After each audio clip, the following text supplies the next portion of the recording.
இன்றைக்கி 1.5 டம்ளர் ரவை நான் எடுத்திருக்கேன். இந்த 1.5 டம்ளர் ரவையை நல்லா வடசட்டியில் போட்டு வறுத்தெடுத்துக்கலாம். இதுக்கு கொஞ்சமாக நெய் ஊற்றி வறுத்தெடுத்துக்கோங்க. கொஞ்சம் லைட்டாக ப்ரௌன் ஆகிற வரைக்கும் வறுத்தெடுத்துட்டு அதை ஒரு பிளேட்டுக்கு நம்ம மாற்றிக்கலாம். அடுத்ததாக ஒரு வடசட்டியில் நான் எண்ணெய் ஊற்றி முந்திரி திராட்சை எல்லாத்தையும் வறுத்து எடுத்துக்கிறேன். நீங்கள் நெய் இருந்துச்சுன்னா முந்திரி திராட்சை எடுத்து வறுத்து வச்சுக்கோங்க. எங்ககிட்ட நெய் கொஞ்சமாக இருந்ததுனால இதில் எண்ணெய் ஊற்றி முந்திரியும் திராட்சையும் நான் வறுத்து எடுத்துக்கிட்டேன்.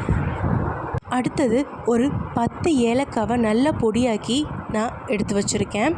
மிக்சியில் போட்டு நல்லா பொடி பண்ணிக்கோங்க. ஏலக்காவை அப்படியே போட்டிங்கன்னா அது நாக்கில் படும்போது நல்லா இருக்காது.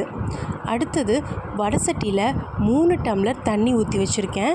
இப்போ 1.5 டம்ளருக்கு 3 டம்ளர் தண்ணி ஊற்றி நாம் கொஞ்சமாக கேசரி பவுட்ரு போட்டுக்கோங்க. உங்களுக்கு எவ்வளோ தேவையோ அவ்வளோ கேசரி பவுட்ரு போட்டுக்கோங்க. போட்டுட்டு நல்லா கலந்து விட்டுக்கோங்க. அந்த கேசரி பவுட்ரு நல்லா மிக்ஸ் ஆகட்டும்.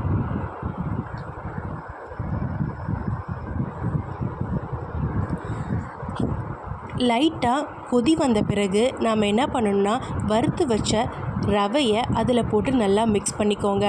இப்போ மிக்ஸ் பண்ணிவிட்டு அது கொஞ்சம் கெட்டியாகிற வரைக்கும் விடுங்க. அடி பிடிக்காமல் பார்த்துக்கோங்க. இப்போது பார்த்திங்கன்னா கெட்டி ஆகிடுச்சு. இப்போ நாம் வறுத்து வச்ச முந்திரி திராட்சையை இதில் போட்டுக்கலாம். அடுத்தது பொடியாக்கின ஏலக்காய் தூளை இதில் போட்டு நல்லா மிக்ஸ் பண்ணிக்கோங்க. இனிமேல் தான் நம்ம சர்க்கரையை ஆட் பண்ணணும். இப்போ 1 டம்ளர் சர்க்கரையை நான் ஆட் பண்ணிக்கிறேன். அதையும் ஆட் பண்ணி நல்லா மிக்ஸ் பண்ணிக்கோங்க.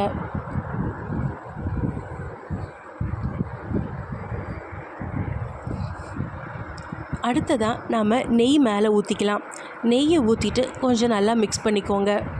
உங்களுக்கு எவ்வளோ நெய் தேவையோ அதுக்கு அளவாக நீங்கள் நெய் ஊற்றிக்கோங்க.